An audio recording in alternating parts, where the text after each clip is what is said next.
Verano de 1947. El oficial Philip Corso está de servicio en la base militar de Fort Riley, Kansas, cuando en una misión de patrulla encuentra algo que cuestiona los fundamentos de la historia.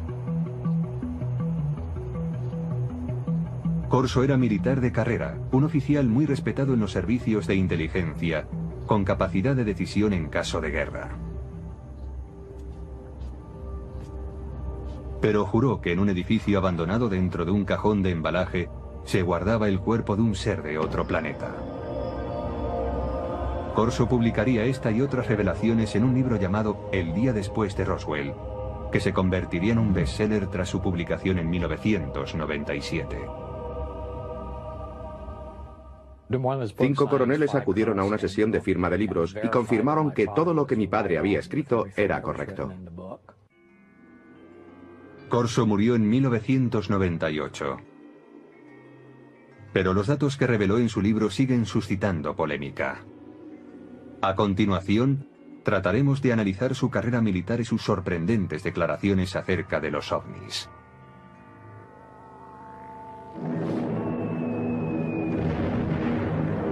...1942... el año siguiente al ataque de Pearl Harbor. Philip Corso, un joven de una pequeña ciudad de Pensilvania, es reclutado por el ejército. Durante la Segunda Guerra Mundial se prepara como oficial de los servicios de inteligencia y después, a la edad de 29 años, trabajará en Roma. Su misión: descubrir y eliminar agentes soviéticos. Cuando el ejército de los Estados Unidos ocupó Roma, lo que quería era que el gobierno de la posguerra fuese un gobierno amigo, no un gobierno comunista. Corso desempeñaba una labor de responsabilidad. Se le consideraba un hombre con futuro. En abril de 1947, Corso vuelve a los Estados Unidos para seguir su preparación en el servicio de inteligencia del ejército en Fort Riley. 3 meses más tarde, en julio de 1947, llega la noche en que, según declara, tiene lugar el hallazgo que tanto le impresionó. Corso tiene 32 años y es el oficial de guardia aquella noche. La seguridad de la base está bajo su responsabilidad. Esa noche, Fort Riley bulle de actividad. Han llegado a la base de Kansas 5 camiones con los restos del misterioso accidente de una aeronave en Roswell, Nuevo México.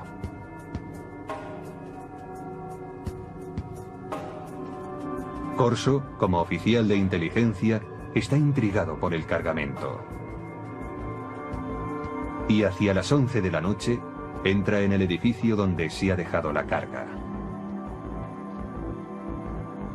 Un policía militar le confiesa que ha mirado en uno de los cajones que formaba parte del cargamento y que no puede describir lo que ha visto. Entonces Corso decide mirar también. Y descubre una especie de ataúdes. Son pequeños, como ataúdes para niños. Intrigado, levanta la tapa de uno de ellos. It looked like a thin body, and a humanoid was a sort of a big head on it, and eyes, but not too long, and not the shape of it was not as wide, as I say, as our bodies are. Corso dice que aquel fue su primer encuentro con extraterrestres, pero que no sería el último, ni el más significativo. Más tarde, le serían confiados expedientes secretos y objetos de origen extraterrestre. Estos últimos, según él, provocarían una revolución tecnológica. Pero en 1947 acababa de empezar esta historia.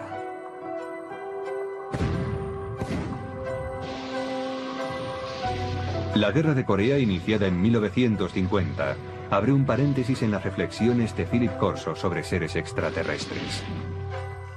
Corso entra a formar parte del personal del general Douglas MacArthur como especialista en artillería para las fuerzas de las Naciones Unidas. Tras el armisticio de 1953 se queda en Asia como oficial de inteligencia. Se ocupará de la repatriación de prisioneros estadounidenses y aliados.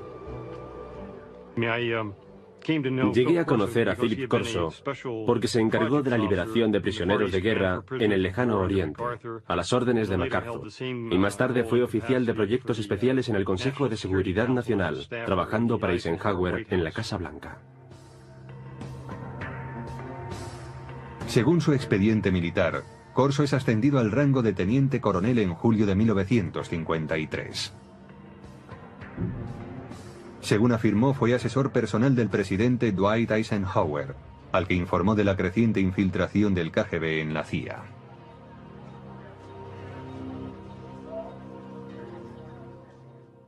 Y Corso se quejaba de esto ante Eisenhower en el Consejo de Seguridad Nacional. Corso declara también que Eisenhower le premió otorgándole la comandancia de un batallón. Los archivos militares confirman que fue nombrado comandante de un batallón de artillería en el campo de misiles de Red Canyon.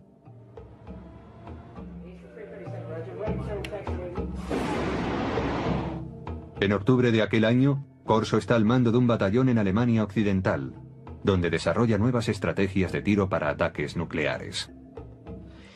Allí demuestra que sabe cumplir órdenes, pero también demuestra que tiene iniciativa. Está al mando de una batería de armas nucleares. Si se hubiese declarado la guerra contra la Unión Soviética en los años 50, cuando Corso estaba en Alemania, él habría tenido autoridad para disparar armas nucleares. Pero cuando vuelve de Alemania, su carrera cambia totalmente de dirección. El brillante oficial de la inteligencia, intrépido cazador de espías enemigos y comandante de artillería con potestad para utilizar armamento nuclear, se convierte ahora en reservista de la Guardia Nacional. En octubre de 1960, Corso está prácticamente retirado. Es asesor a tiempo parcial en una base de la Guardia Nacional en Maryland. Se podría decir que alguien no estaba satisfecho con él. No tuvo la recompensa merecida. Pero algunos creen que Corso está siendo reservado para su cometido más importante y secreto. Hay una mano oculta que dirige su carrera. Es la mano de Arthur Trudeau. Philip Corso tiene un poderoso protector en el teniente general Arthur Trudeau. Graduado en West Point, en la promoción de 1924, Trudeau es considerado un oficial progresista y admirador de la alta tecnología. En la época de la Guerra Fría es el primero en proponer una formación tecnológica para los oficiales de la inteligencia, y en 1958 es nombrado director del área de investigación y desarrollo del ejército. Cuando Trudeau tiene ocasión de nombrar a un adjunto, recurre a Corso, y así se inicia la etapa de este último en el área de investigación y desarrollo. General called me and said, "Don, establish Foreign Technology Division and you're the chief of it. And you got an office down next floor under me." Hasta ese momento de su carrera, la trayectoria de Corso en el ejército es fácilmente verificable examinando los archivos militares. Trabajó en el Pentágono. Allí estaba su despacho, así consta. Y lo hizo para el general Trudeau, que le conocía bien, de eso no hay duda. Pero desde que empezó su labor en el Pentágono, el rastro de su carrera es más difícil de seguir y también es más difícil confirmar sus declaraciones. Corso escribió que su trabajo en el Pentágono incluía el análisis de los avances militares extranjeros como el armamento para helicópteros desarrollado por los franceses o el caza de despegue y aterrizaje vertical del ejército británico. Dicha tecnología sería invertida por los estadounidenses.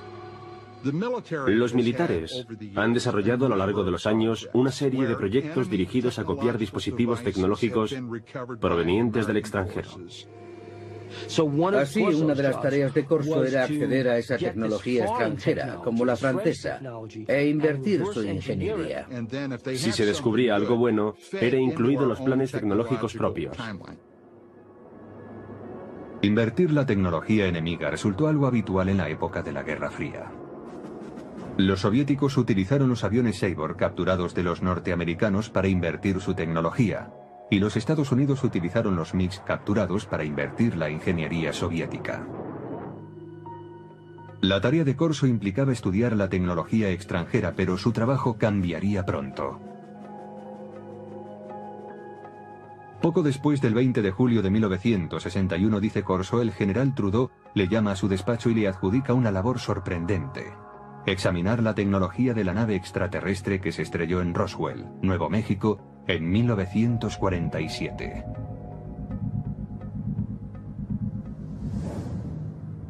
Trudeau envió un archivador al despacho de Corso. Según este, el archivador guardaba pruebas de diferentes visitas de extraterrestres a la Tierra, así como de su tecnología que afirmaba sería utilizada para desarrollar la nuestra.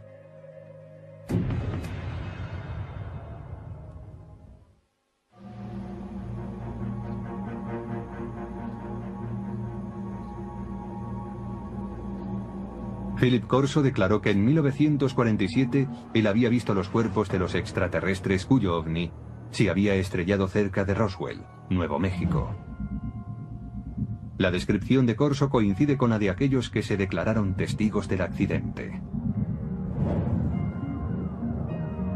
Los alienígenas, según estos testigos, eran 4 pequeños seres humanoides, con manos de 4 dedos, piernas delgadas, una cabeza excesivamente grande y ojos en forma de almendra.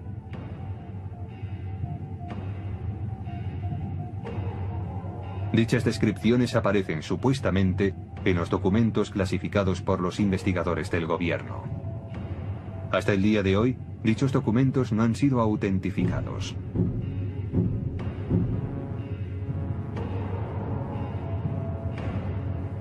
Corso insiste en que él nunca habló con nadie sobre lo que vio en Fort Riley. Pero en el verano de 1961, el entonces teniente coronel de 46 años es destinado a un proyecto del Pentágono que le obligará a recordar esa experiencia. Fue nombrado jefe de investigación y desarrollo del ejército, con oficina en el Pentágono. Una vez más, tenía un puesto de gran responsabilidad. Su meta, que la potencia militar de los Estados Unidos aventajara en decenas de años a la de los demás países.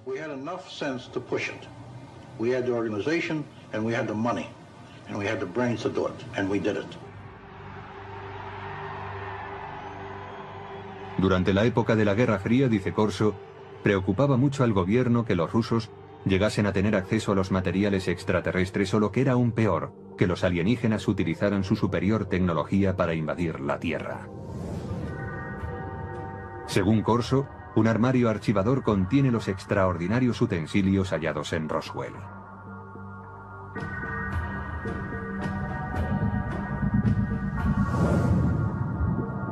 Un trozo de traje metálico superresistente. Corso afirma que quizás sirviera para proteger a los alienígenas.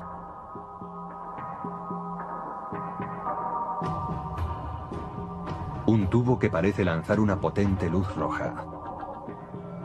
El teniente coronel piensa que podría ser un instrumento quirúrgico o un arma. Una corona para la cabeza que, según los informes militares, podría haberse usado para transmitir pensamientos o para guiar la nave espacial.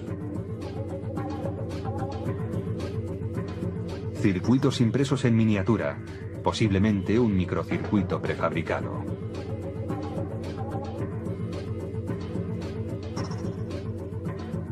Un cable flexible que podría haber transmitido luz. Y una lente para ver en la oscuridad, supuestamente extraída del ojo de un extraterrestre. Para identificar tan extraños objetos, Corso declara haber estudiado con detalle documentos clasificados del gobierno referentes a la tecnología extraterrestre supuestamente encontrados en Roswell. Según dichos informes, algunos de los más destacados científicos del mundo, hombres como Wernher von Braun y J. Robert Oppenheimer, accedieron al lugar del accidente en Roswell. Corso dice que el teniente general Trudeau le autorizó a confeccionar la lista de hombres que incluiría en su equipo. You will put on that team anybody that you want. Engineers, scientists, and even I told the Germans. Told them I'll take a couple of Germans too, in addition to the US scientists. Basándose en la cuidadosa lectura de los informes Roswell, Corso declara haber desarrollado su propia teoría sobre cómo podría funcionar la nave extraterrestre. Lo que decía Corso era que la nave no era un platillo volante. No vino volando, sino que lo hizo saltando en el tiempo.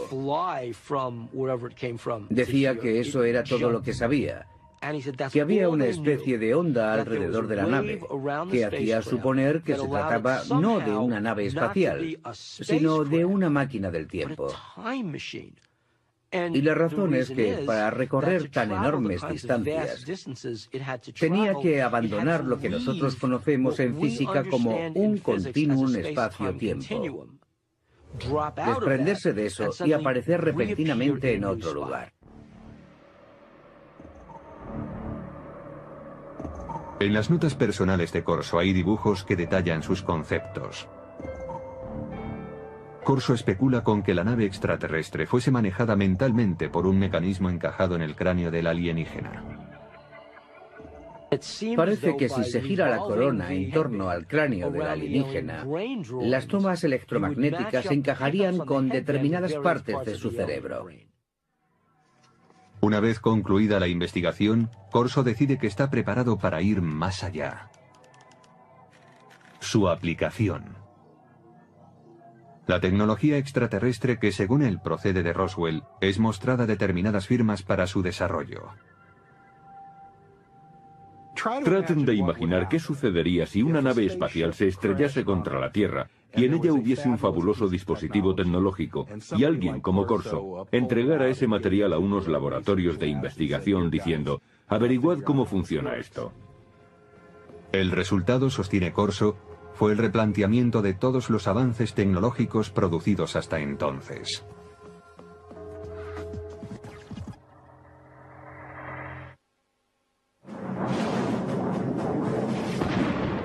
En la década de 1960, la potencia militar estadounidense está plenamente entregada a la Guerra Fría. El teniente coronel Philip Corso quiere usar en su apoyo la tecnología extraterrestre. A finales del verano de 1961, empieza a ponerse en contacto con laboratorios de armamento militar para tratar la cuestión. Los laboratorios del ejército también tenían científicos civiles, y aunque tenía que permitirles el acceso al material clasificado, Phil Corso se sentía muy cómodo trabajando con científicos civiles. Además, todas las autorizaciones formales corrían a cargo de los laboratorios. En Estados Unidos existen numerosos laboratorios de alta tecnología donde científicos civiles trabajan en proyectos militares. Los Álamos, sede del proyecto Manhattan, quizás sea el más famoso. Pero en 1961, Fort Belvoir, en Virginia, desarrollaba en secreto un proyecto para conseguir la visión nocturna. Corso declara que este sería el primer laboratorio al que recurriría. Para que aquellos objetos fueran analizados debidamente, no podía llevarlos a un taller de reparación de radio. Debía llevarlos a algún lugar de suficientes garantías. Según Corso, los testigos de Roswell declararon que la nave extraterrestre usaba una tecnología muy avanzada que permitía la visión nocturna. Si alguien entraba en la nave y miraba hacia afuera, veía el exterior tan nítidamente como si fuese de día, aún en plena noche. También hay, según Corso, una lente extraída del ojo de un extraterrestre que tiene la propiedad de aumentar la intensidad de la luz. Nadie sabe relacionar ambas cosas, dice Corso, pero todo el mundo es consciente de su valor potencial. Corso mantiene que a finales del verano de 1961 muestra a los investigadores de Fort Belvoir la lente extraída del ojo del alienígena y, al parecer, otro tipo de tecnología para aumentar la intensidad de la luz, también hallado en la nave. Este es el tipo de tecnología que, aunque parece ser que ya se había empezado a desarrollar durante la Segunda Guerra Mundial, realmente avanzó en progresión geométrica en años posteriores. Ahora bien, ¿puede esto atribuirse a la tecnología hallada en Roswell? Según Corso, sí. Corso dice que no pudo desarrollarse el mecanismo de control mental. Su teoría era que solo podía funcionar con el cerebro de un extraterrestre. Pero este revés no impide el desarrollo de otro dispositivo. Un circuito impreso de sofisticado diseño. We also had a little charred chip. Small thing, maybe 3/8 of an inch, square, 2 threads coming out, and a little one in the center with thin wires. These came from Roswell. We didn't know exactly the function of the integrated circuits, but we suspected that these were circuits, electrical circuits. Corso afirma que llevó el objeto a los laboratorios Bell, que habían desarrollado el transistor 14 años antes. Dice que los científicos del laboratorio consiguieron analizar y más tarde reproducir el microchip extraterrestre. ¿Qué pasaría si ocurriese algo así? Sucedería que en un corto espacio de tiempo el mundo se transformaría radicalmente. No hay duda de que a partir del desarrollo de los circuitos integrados a principios de los 60, el mundo se ha transformado. Se han hecho realidad dispositivos electrónicos desde el teléfono celular al ordenador portátil. El microchip de Roswell estaba dañado por el accidente, según dice Corso. Pero tiene en su poder otro objeto de los alienígenas, y este aparentemente funciona a la perfección. Él sabía por los informes que cuando aquel aparato se puso en funcionamiento, causó quemaduras sobre las superficies hacia las que fue enfocado. Los informes militares clasificados, según Corso, especulaban con que el dispositivo hallado en Roswell, aparentemente capaz de abrir agujeros en las paredes, era algún tipo de herramienta de corte, quizás usada en cirugía. En Aeronáutica Hughes, desde finales de los años 50 y hasta principios de los 60, los investigadores trabajaron en lo que serían los primeros de seguimiento y derribo para la aviación militar.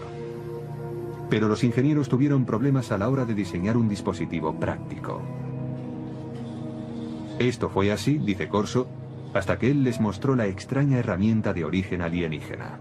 El proceso se aceleró después de los años 60 y 61, porque se inventaron nuevos métodos de fabricación de dispositivos láser. A medida que avanzaba la ciencia, avanzaba también la ingeniería.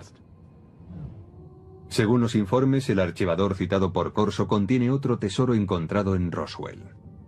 It was glass tubes. And they emitted different color lights. And those were sent to Bell Laboratories. From that was one of the greatest advancements I think we have today, came out in fiber optics. Muchos investigadores de ovnis mantienen la teoría de que la nave no tenía cables convencionales porque estaba dotada de cables de fibra óptica. Resulta que la transmisión de información mediante la luz era ya una tecnología conocida. Data de la época de uno de los pioneros del teléfono, Alexander Graham Bell, que hizo pruebas con un aparato que él llamó fotófono en 1880.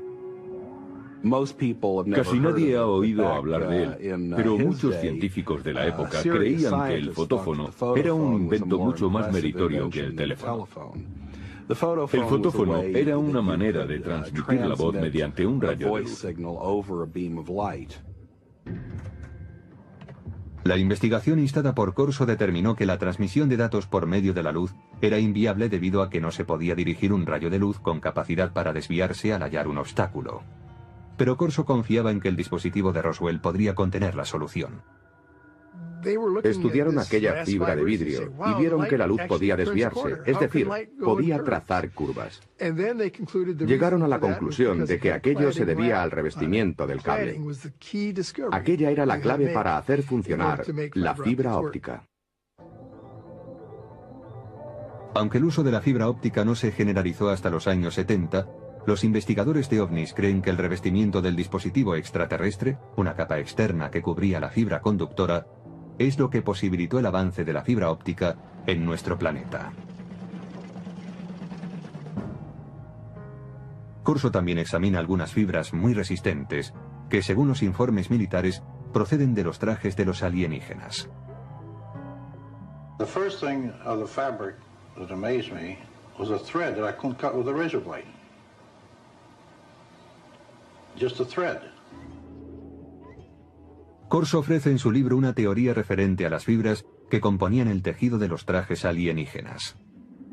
El cuerpo de los extraterrestres, posiblemente de materia más vulnerable, estaba protegido por la gran resistencia de un tejido que, en cierto modo, formaba un escudo. Y según Corso, no se vestían con él, sino que lo tejían a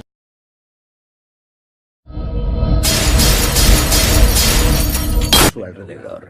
Es decir, lo hilaban como un capullo de seda.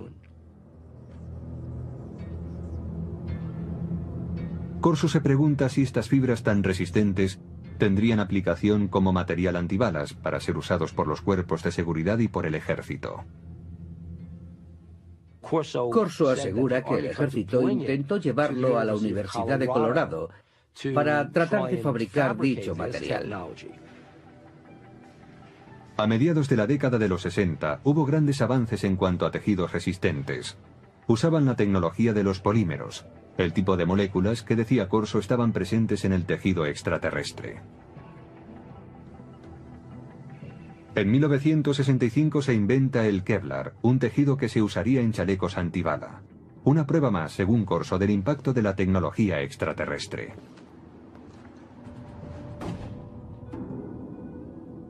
Nadie niega que el periodo en que el teniente coronel trabajó en el Pentágono coincide con un periodo de gran desarrollo tecnológico en los Estados Unidos. Los defensores de Corso dicen que la tecnología alienígena tuvo mucho que ver, pero otros ven las cosas de un modo diferente.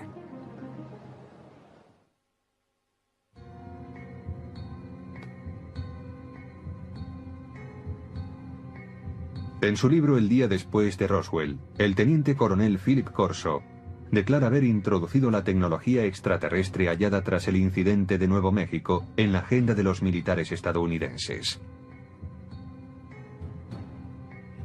Pero otros afirman que los avances científicos de los años 60 no fueron obra de un héroe, ni se debieron a la ayuda extraterrestre. Resulta simpático pensar en un héroe que nos conduce a un mundo de avanzadas tecnologías adquiridas de platillos volantes. Pero después de trabajar en numerosos programas de investigación y desarrollo, puedo asegurar que no es esa la forma en la que avanza la tecnología. Por ejemplo, en un programa aeronáutico de propulsión nuclear, empleamos 3.500 personas, 1.100 de ellas eran ingenieros y científicos. Gastamos $100 millones al año. Esa es la clase de trabajo que se hace para desarrollar una nueva tecnología. Dice Corso que el uso del láser pasó de la teoría a la práctica después de que los científicos examinaran el objeto encontrado entre los restos del accidente de Roswell.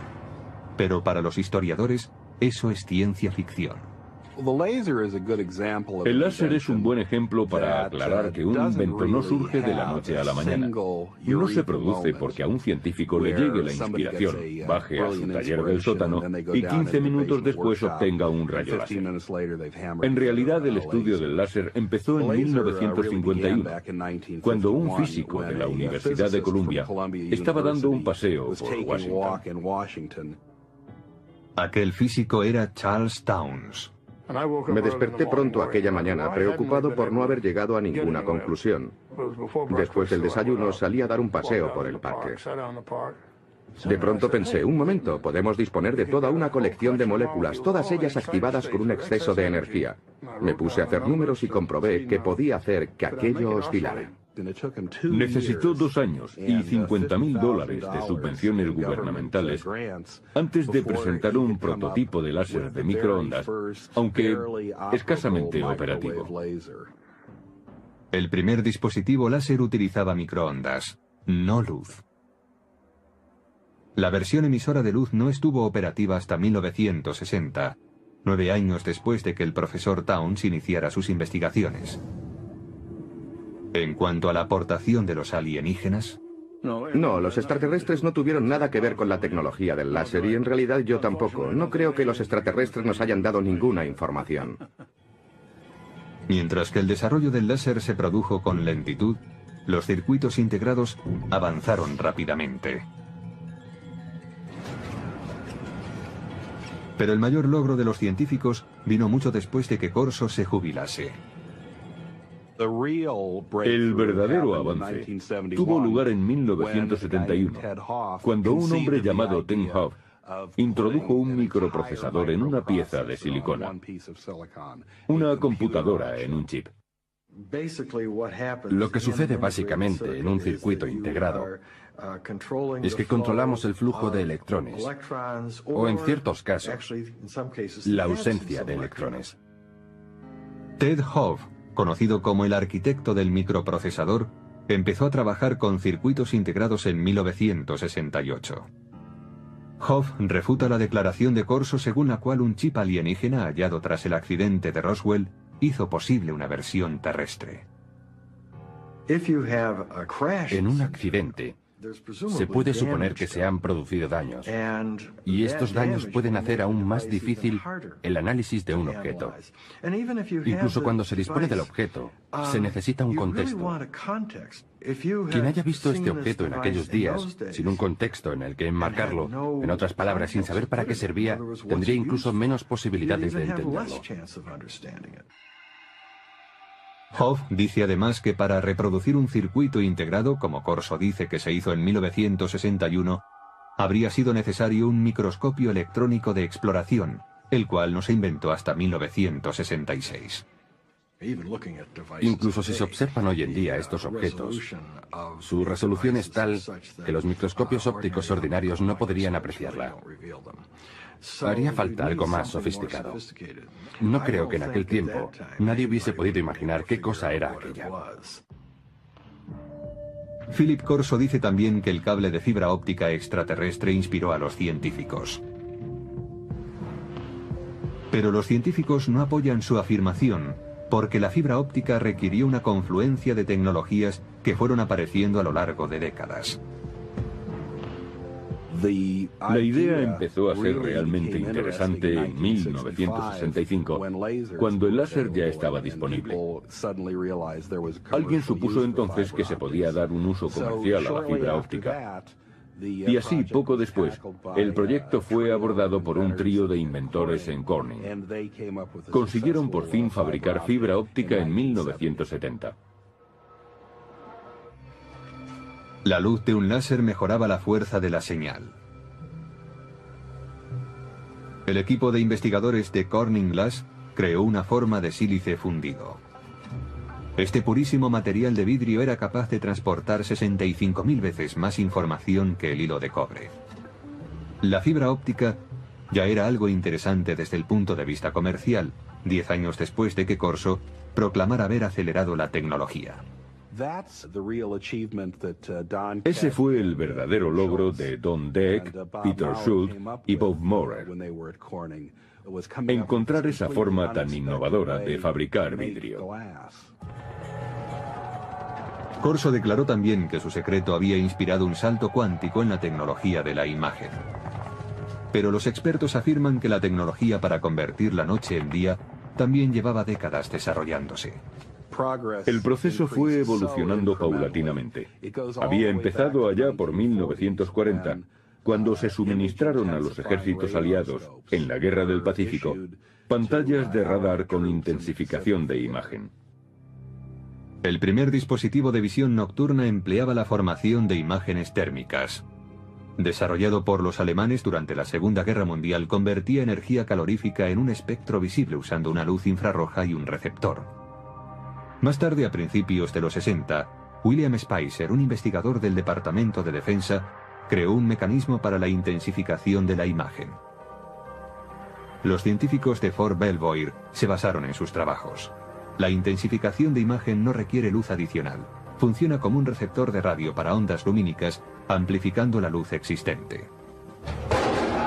Los intensificadores de imagen actuales son lo bastante pequeños para poderse llevar como gafas y son capaces de amplificar la luz, multiplicándola por 35.000. Los científicos argumentan que si Corso tenía realmente un intensificador de imagen extraterrestre, mostrárselo a los investigadores en 1960 habría ayudado poco al progreso de esa tecnología. La ingeniería necesaria progresaba a un ritmo muy lento. Lograr la visión nocturna fue, en gran medida, el resultado de un trabajo de ingeniería realmente brillante. Finalmente, según expertos en tecnología, las fibras superresistentes de Corso no venían de los trajes espaciales de los alienígenas, sino del fruto de años de investigación de una científica llamada Stephanie Kwolek, que trabajaba en la compañía DuPont. Ella consiguió enlazar cadenas de átomos en 1965. En 1971 el Kevlar ya estaba en el mercado. La teoría de que algo como el Kevlar salió de un platillo volante resulta tan chocante para mí como insultante para alguien como Stephanie Kwolek, que invirtió enormes esfuerzos, años de su vida, una enorme dedicación e inteligencia para desvelar los secretos de la naturaleza. Además, algunos escépticos insisten en que el teniente coronel Corso sencillamente no tenía los conocimientos suficientes para promover un programa de ingeniería inversa. Leí algo que había escrito hace años y vi que aquello no era alta tecnología. Yo he trabajado para General Electric, Westinghouse, General Motors, TRV System, McDonnell Douglas y junto a muchos científicos. Yo mismo soy físico y no vi nada en los escritos de Corso que indicara que tenía los conocimientos, el talento, la formación para manejar un material como aquel y llevarlo a la industria. Corso tenía una respuesta para tal objeción. Decía que su equipo de científicos de élite le ayudaba a interpretar los objetos de Roswell. I didn't have the training or the background for something. You know, they got highly technical. But fortunately, the German scientists were there. I knew von Braun, and I knew Hermann Obert. Obert was a man who said we've been helped. But we had to keep it quiet to protect our budget, protect our organization. Para los escépticos, caben más dudas acerca de Corso. Según ellos, un teniente coronel no debería asumir funciones como las que Corso se atribuya. Creo que un indicio de su consideración dentro del ejército viene dado por el hecho de que nunca llegó a coronel, a pesar de sus muchos años de servicio. Pero otros apoyan las afirmaciones de Corso, en particular aquellos que dicen conocer el funcionamiento interno del ejército. En aquellos días, un teniente coronel tenía mucha más autoridad e importancia que ahora. Pero incluso hoy, hay tenientes coroneles que conocen mucho acerca de planes y operaciones importantes. Todos los científicos y militares con los que Corso dijo haber trabajado afirman que no había implicación extraterrestre en las tecnologías desarrolladas a partir de aquellos años. No existen documentos de ningún tipo que avalen las afirmaciones de Corso sobre ingeniería alienígena aplicada a la terrestre. Pero sus partidarios defienden que si no hay rastro de ningún documento, es por una razón.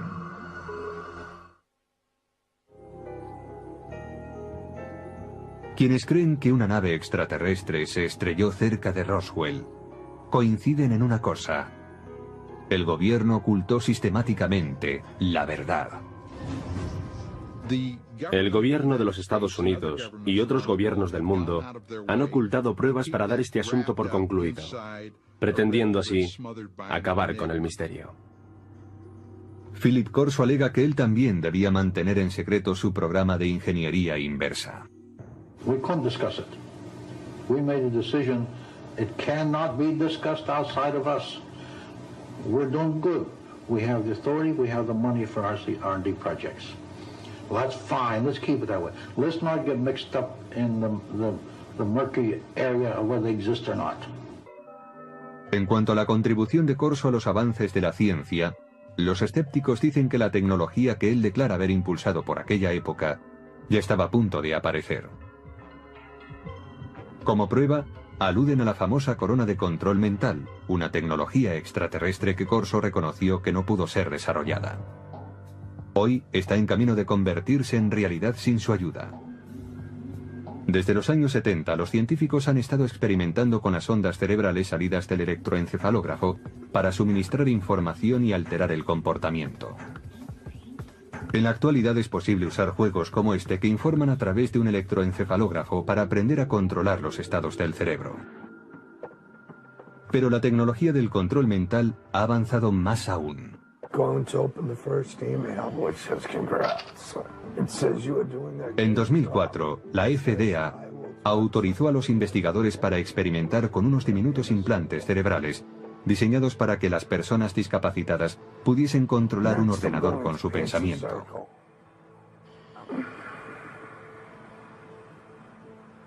Los investigadores de ovnis dicen que los supuestos ocultamientos del gobierno pueden oscurecer para siempre los hechos de Roswell. Y en consecuencia, oscurecer también la verdad sobre si la tecnología extraterrestre contribuyó al desarrollo de la fibra óptica, los tejidos superresistentes, el láser, los circuitos integrados o la intensificación de imágenes. Hay gente que cree que los extraterrestres intervinieron, por ejemplo, en el 3500 a.C. en Egipto, para ayudar a los egipcios a construir pirámides. Pero los egipcios del año 3500 a.C. eran muy capaces de poner un gran bloque de piedra encima de otro. Si los egipcios hubiesen desarrollado de repente teléfonos celulares o algo así, entonces yo diría, de acuerdo, aquí hay un invento. Pero no fue eso lo que hicieron. Aunque el teniente coronel Philip Corso pueda ser cuestionado, sus ideas hayan suscitado polémica y sus afirmaciones hayan sido consideradas como propias de la ciencia ficción, su aportación al mito de los ovnis y a las leyendas populares no puede ser ignorado. Los militares, el Pentágono, el gobierno de los Estados Unidos no dan ese tipo de autoridad a un incompetente. Este hombre estaba bien considerado y era muy respetado. At my age, what do I have to lose? I have to let my grandchildren and my children know this, because how long will I be around yet? And when I go, it goes with me. Debió de haber muchos días, muchos, en los que Philip Corso se preguntase, ¿por qué yo? ¿Por qué tengo esta información? Yo creo que eso es algo que le atormentó durante muchos años. Es muy difícil guardar un secreto así para uno mismo. Hasta hoy solo se ha contado el 10% de la historia, dijo mi padre. El resto es información clasificada.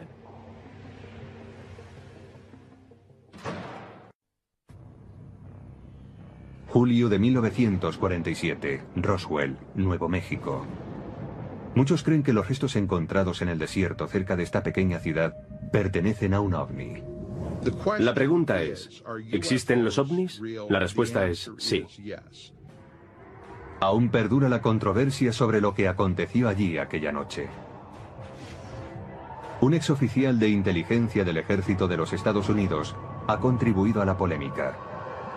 Según él, los ovnis no solo existen, sino que el ejército estadounidense ha copiado tecnología avanzada de ellos. Él lo sabe, afirma, porque ha tenido en sus manos muestras de esa tecnología y ha visto los cuerpos de los alienígenas encontrados en Roswell. The humanoid type body came from the Roswell area where there was a crash in 1947. ¿Por qué debemos creerle? ¿Por su rango? ¿Por los años de servicio al país y por su reputación? Pues era considerado uno de los militares más brillantes en su especialidad. ¿Quién es este individuo? ¿Qué dijo en el pasado? ¿Cuáles de sus predicciones se han cumplido? Según las palabras del teniente coronel Philip Corso, él era el responsable de que la tecnología extraterrestre llegara a los laboratorios militares y a los científicos civiles, quienes se valieron de ella para fabricar dispositivos láser, fibra óptica, circuitos integrados, gafas de visión nocturna y chalecos antibalas. Estudiamos platillos volantes que se han estrellado o que han sido derribados y tratamos de averiguar cómo funcionan. Muchos niegan que la tecnología extraterrestre haya sido el motor de la industria militar. Es una forma peculiar de confiar en la ingenuidad humana.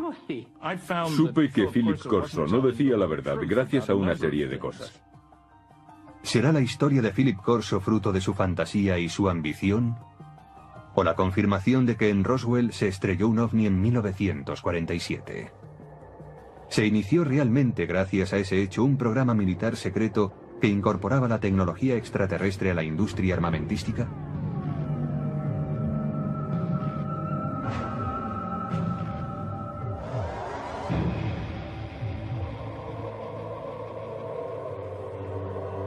El día después de Roswell.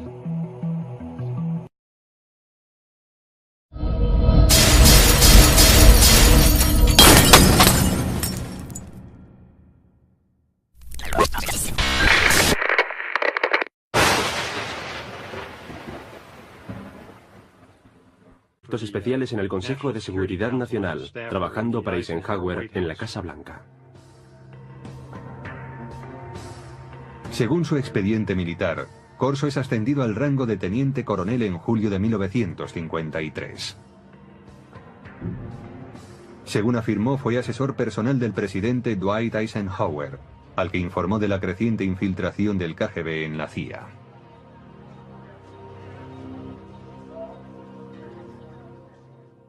Y Corso se quejaba de esto ante Eisenhower en el Consejo de Seguridad Nacional. Corso declara también que Eisenhower le premió otorgándole la comandancia de un batallón. Los archivos militares confirman que fue nombrado comandante de un batallón de artillería en el campo de misiles de Red Canyon.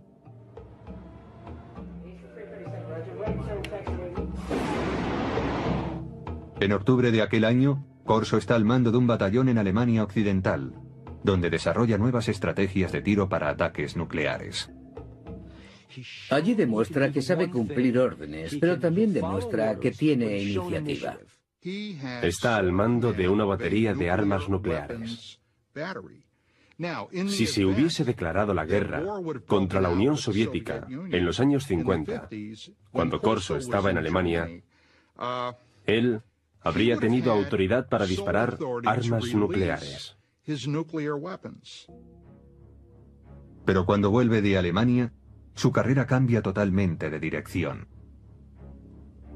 El brillante oficial de la inteligencia, intrépido cazador de espías enemigos y comandante de artillería con potestad para utilizar armamento nuclear, se convierte ahora en reservista de la Guardia Nacional. En octubre de 1960, Corso está prácticamente retirado. Es asesor a tiempo parcial en una base de la Guardia Nacional en Maryland. Se podría decir que alguien no estaba satisfecho con él. No tuvo la recompensa merecida. Pero algunos creen que Corso está siendo reservado para su cometido más importante y secreto. Hay una mano oculta que dirige su carrera. Es la mano de Arthur Trudeau.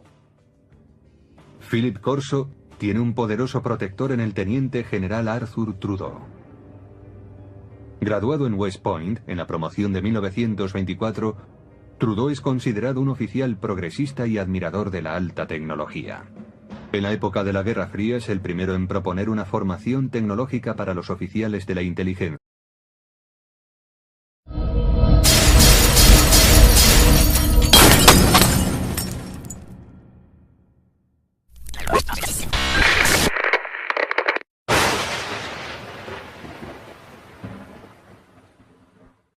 Verano de 1947. El oficial Philip Corso está de servicio en la base militar de Fort Riley, Kansas, cuando en una misión de patrulla encuentra algo que cuestiona los fundamentos de la historia. Corso era militar de carrera, un oficial muy respetado en los servicios de inteligencia, con capacidad de decisión en caso de guerra. Pero juró que en un edificio abandonado dentro de un cajón de embalaje se guardaba el cuerpo de un ser de otro planeta. Corso publicaría esta y otras revelaciones en un libro llamado El día después de Roswell, que se convertiría en un bestseller tras su publicación en 1997. 5 coroneles acudieron a una sesión de firma de libros y confirmaron que todo lo que mi padre había escrito era correcto. Corso murió en 1998. Pero los datos que reveló en su libro siguen suscitando polémica. A continuación, trataremos de analizar su carrera militar y sus sorprendentes declaraciones acerca de los ovnis.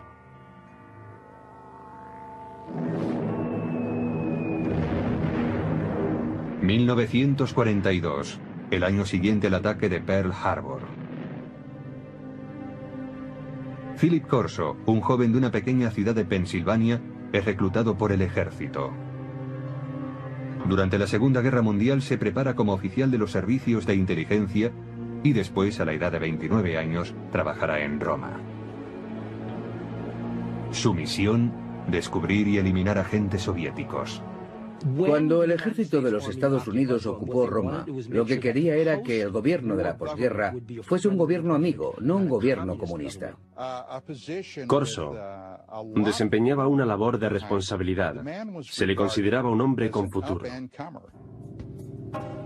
En abril de 1947, Corso vuelve a los Estados Unidos para seguir su preparación en el servicio de inteligencia del ejército en Fort Riley. 3 meses más tarde, en julio de 1947, llega la noche en que, según declara, tiene lugar el hallazgo que tanto le...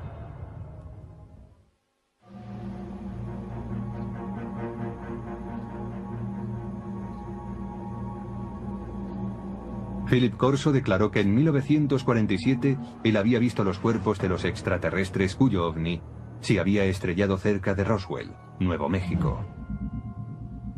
La descripción de Corso coincide con la de aquellos que se declararon testigos del accidente. Los alienígenas, según estos testigos, eran 4 pequeños seres humanoides, con manos de 4 dedos, piernas delgadas, una cabeza excesivamente grande y ojos en forma de almendra.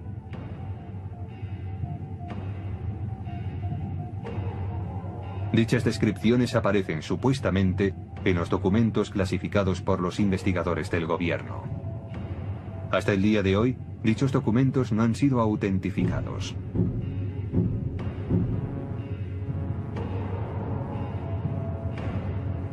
Corso insiste en que él nunca habló con nadie sobre lo que vio en Fort Riley. Pero en el verano de 1961, el entonces teniente coronel de 46 años es destinado a un proyecto del Pentágono que le obligará a recordar esa experiencia. Fue nombrado jefe de investigación y desarrollo del ejército, con oficina en el Pentágono. Una vez más, tenía un puesto de gran responsabilidad. Su meta, que la potencia militar de los Estados Unidos aventajara en decenas de años a la de los demás países.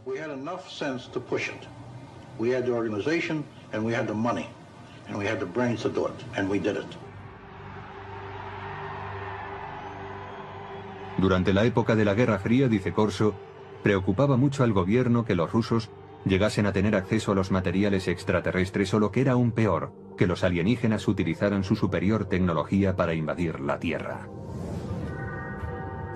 Según Corso, un armario archivador contiene los extraordinarios utensilios hallados en Roswell.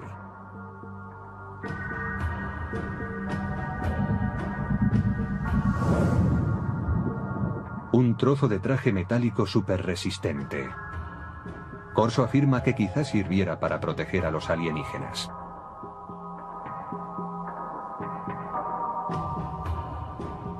Un tubo que parece lanzar una potente luz roja. El teniente coronel piensa que podría ser un instrumento quirúrgico o un arma. Y en 1958 es nombrado director del área de investigación y desarrollo del ejército. Cuando Trudeau tiene ocasión de nombrar a un adjunto, recurre a Corso, y así se inicia la etapa de este último en el área de investigación y desarrollo. General called me and said, "Don, establish Foreign Technology Division and you're the chief of it. And you got an office down next floor under me." Hasta ese momento de su carrera, la trayectoria de Corso en el ejército es fácilmente verificable examinando los archivos militares. Trabajó en el Pentágono. Allí estaba su despacho, así consta. Y lo hizo para el general Trudeau, que le conocía bien, de eso no hay duda. Pero desde que empezó su labor en el Pentágono, el rastro de su carrera es más difícil de seguir y también es más difícil confirmar sus declaraciones. Corso escribió que su trabajo en el Pentágono incluía el análisis de los avances militares extranjeros, como el armamento para helicópteros desarrollado por los franceses o el caza de despegue y aterrizaje vertical del ejército británico. Dicha tecnología sería invertida por los estadounidenses. Los militares han desarrollado a lo largo de los años una serie de proyectos dirigidos a copiar dispositivos tecnológicos provenientes del extranjero. Así, una de las tareas de Corso era acceder a esa tecnología extranjera, como la francesa, e invertir su ingeniería. Si se descubría algo bueno, era incluido en los planes tecnológicos propios. Invertir la tecnología enemiga resultó algo habitual en la época de la Guerra Fría. Los soviéticos utilizaron los aviones Sabor capturados de los norteamericanos para invertir su tecnología, y los Estados Unidos utilizaron los MiGs capturados para invertir la ingeniería soviética. La tarea de Corso implicaba estudiar la tecnología extranjera, pero su trabajo cambiaría pronto. Poco después del 20 de julio de 1961, dice Corso, el general Trudeau le llama a su despacho y le adjudica una labor sorprendente: examinar la tecnología de la nave extraterrestre que se estrelló en Roswell, Nuevo México, en 1947.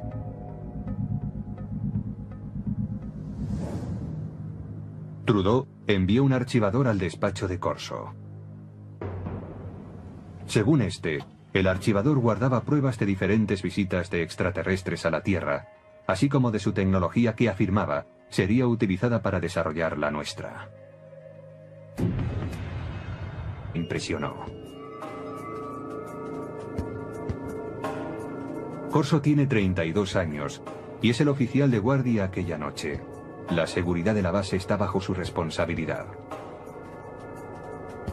Esa noche, Fort Riley bulle de actividad. Han llegado a la base de Kansas 5 camiones con los restos del misterioso accidente de una aeronave en Roswell, Nuevo México.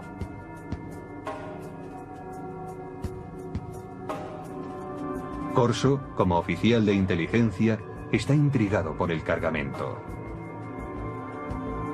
Y hacia las 11 de la noche, entra en el edificio donde se ha dejado la carga. Un policía militar le confiesa que ha mirado en uno de los cajones que formaba parte del cargamento y que no puede describir lo que ha visto. Entonces Corso decide mirar también. Y descubre una especie de ataúdes. Son pequeños, como ataúdes para niños. Intrigado, levanta la tapa de uno de ellos.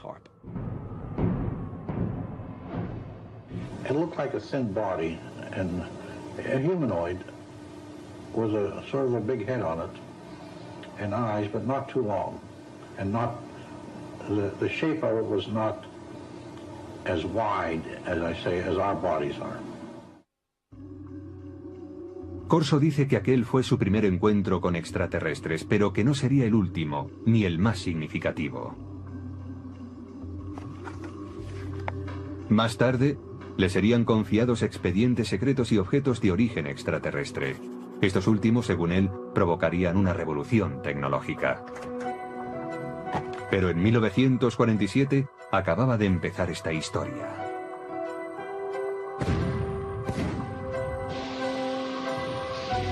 La Guerra de Corea, iniciada en 1950, abre un paréntesis en las reflexiones de Philip Corso sobre seres extraterrestres. Corso entra a formar parte del personal del general Douglas MacArthur como especialista en artillería para las fuerzas de las Naciones Unidas. Tras el armisticio de 1953 se queda en Asia como oficial de inteligencia.